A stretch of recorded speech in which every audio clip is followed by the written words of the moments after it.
Long ago, in the prosperous land of Seri, merchants sailed across the wide oceans trading in fine silks, glittering gems, and wondrous artifacts.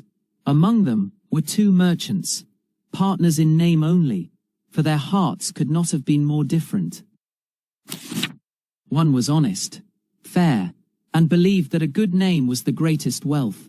The other, named Serivanija, was cunning and greedy, believing that profit, by any means, was the only true goal.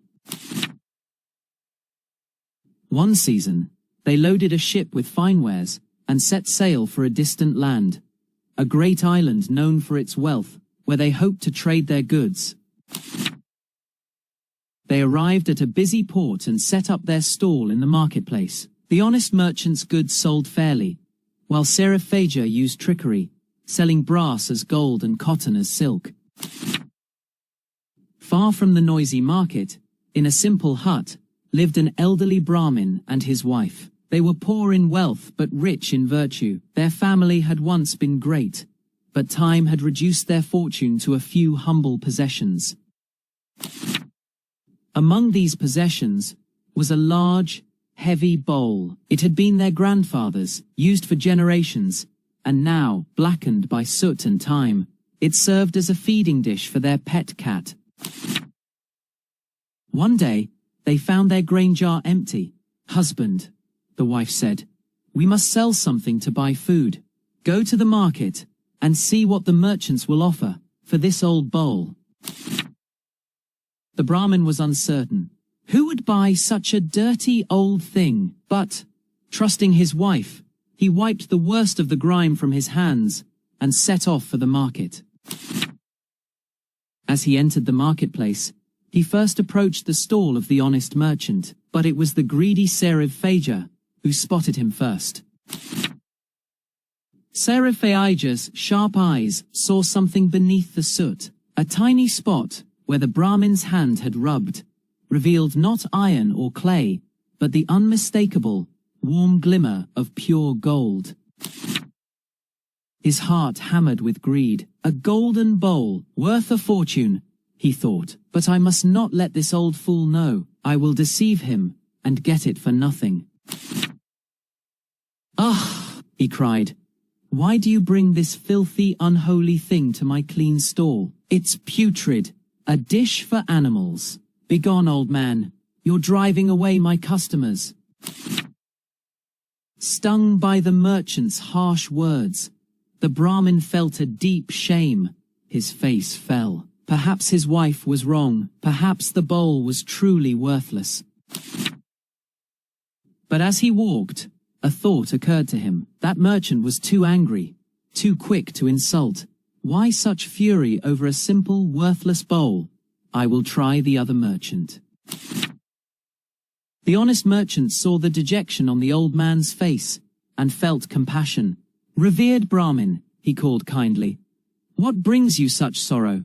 Please, show me what you have." The Brahmin hesitantly handed over the bowl. The merchant, feeling its weight, knew it was no ordinary metal. He scraped away a patch of grime, and his breath caught. It was solid gold, of the finest quality. "Sir," he said, his voice steady and clear, "this bowl of yours is not worthless. It is made of pure gold. It is worth all the wealth I have in this entire ship and stall." The Brahmin was speechless. Gold? All the merchant's wealth. It was a fortune beyond his dreams.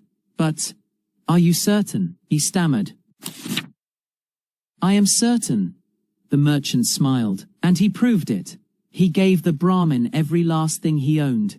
His entire ships, cargo, his money, everything. In return, he received the golden bowl, knowing its true value was a fair trade.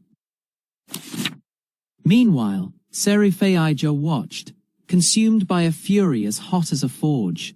The fortune that should have been his was walking away with that old Brahmin. He had been outsmarted by his own greed. He could bear it no longer. He sprinted after the Brahmin, screaming, "Stop! The bowl is mine! I saw it first! I will pay you for it!" Give it to me." The Brahmin rushed inside his hut and bolted the door, his heart pounding. As Serivanija shrieked outside, the Brahmin told his wife everything. She listened, and then she smiled. "Husband," she said, "his own deceit has punished him. A man who first insults a treasure does not deserve a second chance." She opened the door and faced the furious merchant. "You called our bowl filthy and unholy," she said, her voice calm but strong. "You said it was fit only for animals. If that is so, then it is not worthy of a great merchant like you. The man who was honest with us has already received it. He who has gone will not return. You have lost your chance."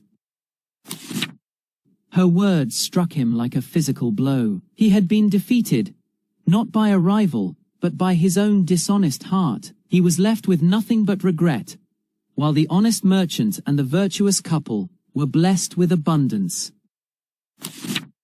And so, the legend teaches us that honesty is the greatest wealth, and greed leads only to loss. The honest merchant was none other than the Bodhisattva, the future Buddha, showing us that truth, like gold, will always shine through the grime of falsehood.